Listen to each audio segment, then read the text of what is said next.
This seems obvious, even though it was controversial until recently. Brand is story. So first you have to find the core story at the heart of your brand, what we call the story platform.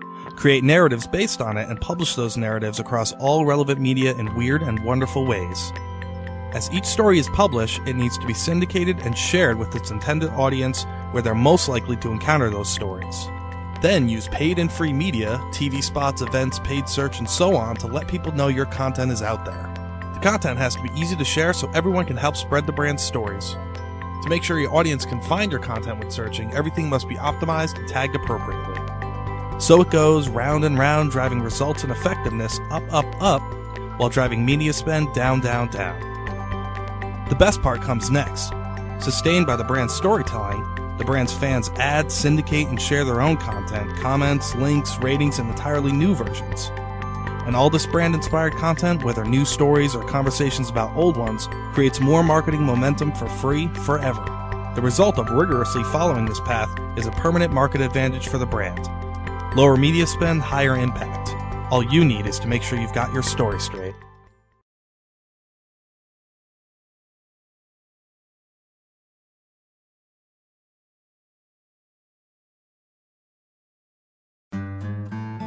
On one bright and sunny morning, Johnny and Joey decide to start a business.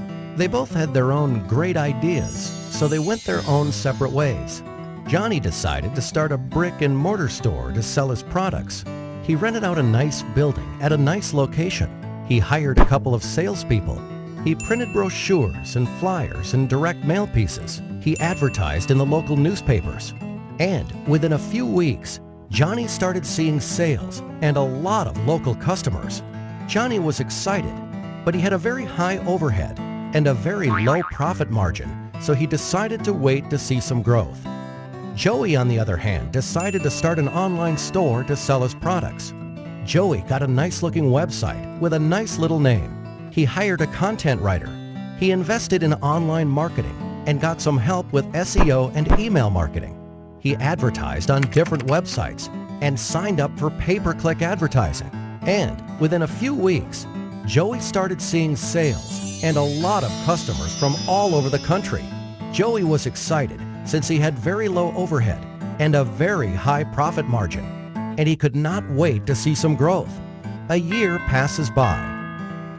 Johnny was still in the same building with the same salespeople and the same marketing strategy and the same local customers. His overheads were still very high and his margins were still very low, so he decides to wait another year to see some growth.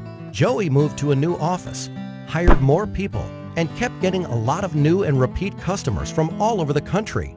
His overheads were still very low and his margins were still very high, so he decides to start another online store to sell a different line of products. Another year passes by. And on one bright and sunny morning, Johnny and Joey meet again. Joey tells Johnny about his new marketing strategy, and Johnny realizes his mistakes. Traditional marketing can only get you so far. Think local, but act global.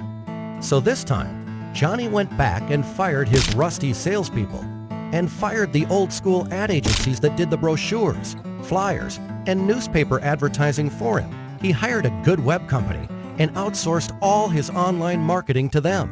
And within a few weeks, Johnny was again a happy man to see increased profits and lower overheads. And needless to say, he was very thankful to Joey for pointing him in the right direction.